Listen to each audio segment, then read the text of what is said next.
ممتاز اسلامی scholar doctor Zakir Naik دورہ پاکستان پر اسلام آباد پہنچ گئے۔ اسلام آباد کے ہوائی اڈے پر ایڈیشنل سیکریٹری وزارت مذہبی امور سید ڈاکٹر عطاء الرحمان اور پارلیمانی سیکریٹری مذہبی امور شمشیر علی مزاری نے معزز مہمان کا استقبال کیا۔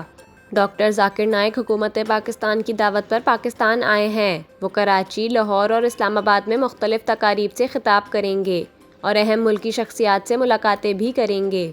ڈاکٹر ذاکر نائک نے پاکستان آنے کا اعلان چند روز قبل اپنے سوشل میڈیا اکاؤنٹ کے ذریعے کیا تھا، جس میں انہوں نے بتایا تھا کہ حکومت پاکستان کی دعوت پر میں اور شیخ فاروق نائک دورہ پاکستان کریں گے۔